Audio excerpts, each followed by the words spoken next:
Hello दोस्तों, मेरा नाम अमिता गोयल और मेरी कंपनी का नाम क्लासवा फाइनेंशियल सर्विसेज है। आइए आज जानेंगे कि हम बैंक से एग्जिट चार्जेस कैसे बचाएं। दोस्तों, कई बार हम बैंक से लोन ले तो लेते हैं, हम सिर्फ लोन लेने के लिए परेशान नहीं होते, बट एग्जिट होते वक्त भी बहुत परेशान होते हैं।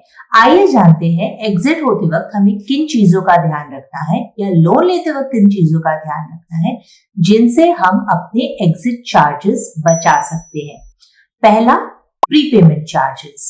बैंक अधिकतर 4% प्रीपेमेंट चार्जेस लगाती है अपने कॉर्पोरेट क्लाइंट को या कोई भी क्लाइंट को। ये चार्जेस हम लोन लेते वक्त कभी नहीं देखते, तो जब भी हम सैंक्शन करवाते हैं हमें ये क्लॉज जरूर पढ़ना है कि बैंक फोरक्लोजर चार्जेस या प्रीपेमेंट चार्जेस कितना डाल रही है। अगर ये आपके सैंक्शन लेटर में नहीं है तो आप इत्मीनान से सो ना जाए।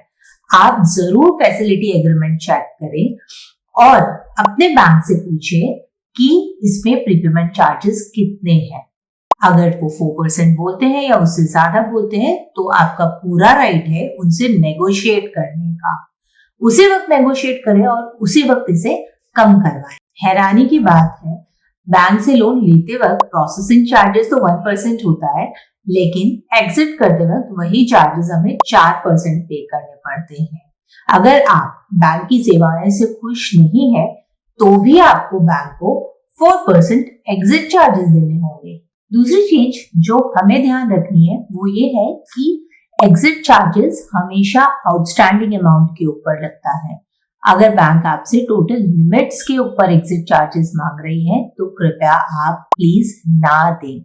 आउटस्टैंडिंग अमाउंट चाहे वो सीसी हो यानी कि कैश क्रेडिट लिमिट या टर्म लोन हो, वो आउटस्टैंडिंग अमाउंट के ऊपर ही चार्जेस दें। अगर आप पब्लिक सेक्टर बैंक के साथ डील कर रहे हैं तो याद रखें कि नॉर्मली पब्लिक सेक्टर में एग्जिट चार्जेस नहीं होते हैं। इसका मतलब ये नहीं कि हम सैंक्शन लेटर ना देखें, हम अपना सैंक्शन लेटर जरूर देखें और फैसिलिटी एग्रीमेंट जरूर देखें। वर्किंग कैपिटल लिमिट्स के ऊपर normally public sector bank exit charges नहीं लगाती, टर्म लोन में फिर भी देखा गया है। फिर भी सावधान रहें और जरूर देखें। अगर आप एमएसएमई हो तो ये बात आप जरूर याद रखें। Banking code of micro and small enterprises के अंतर्गत बैंक आपको फ्लोटिंग रेट ऑफ इंटरेस्ट के ऊपर कोई भी प्रीपेमेंट चार्जेस नहीं लगा सकती। अगर आपने loan fixed rate of interest पर भी लिया है तो भी 50 लाख के लोन तक बैंक कोई प्रीपेमेंट चार्जेस या फोरक्लोजर चार्जेस नहीं लगा सकती। और आप इन दोनों में नहीं आते हो और आपने अगर अपनी कंपनी की 12 ईएमआई ऑलरेडी पे कर दी है तो 25% का प्रिंसिपल अमाउंट का 25% जो भी आपका प्रिंसिपल आउटस्टैंडिंग है उतना आप विदाउट एनी फोरक्लोजर चार्जेस जरूर पे कर सकते हो। अगर आप इंडिविजुअल हो और आपने लोन अपने पर्सनल यूज के लिया है तो आरबीआई सर्कुलर के अंतर्गत आपको कोई भी फोरक्लोजर चार्जेस नहीं लगा सकता।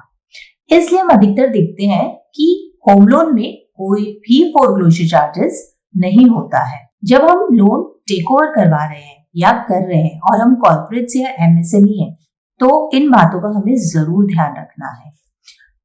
जब हम टेक ओवर करवाते हैं तो कई बार हम अपने पहले बैंकर को बताना नहीं चाहते कि हम दूसरे बैंक के साथ बात कर रहे हैं और दूसरे बैंक ने लोन सैंक्शन भी कर दिया होता है।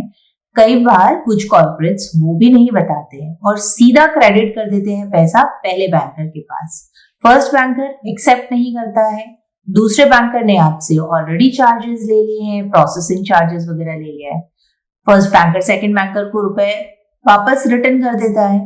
दिक्कत किसे? कॉर्पोरेट फंस जाता है। प्रीपेमेंट चार्जेस उन्हें भी पे करने पड़ते हैं और इधर भी पेनल्टी लगती है। बैंक से डील करते वक्त ये जरूर ध्यान रखें आप कि कुछ भी कम्युनिकेशन हो वो उन्हें रिटर्न में दे। इसके अलावा आप हर महीने अपना अकाउंट जरूर चेक करें और जो भी चार्जेस लग रहे हैं उसका हिसाब किताब बैंक से अवश्य लें। अगर कोई चार्जेस आपको एथिकली नहीं लगाने चाहिए थे और लगाए गए हैं तो ये आपका अधिकार है कि आप अपने चार्जेस रिवर्स कराएं और ये चार्जेस फ्यूचर में ना लगने दें। दोस्तों, इसी तरह और फाइनेंशियल टिप्स जानने के लिए आप हमारे YouTube चैनल के साथ जुड़े रहें। हमें लाइक, शेयर और सब्सक्राइब करना कृपया ना भूलें।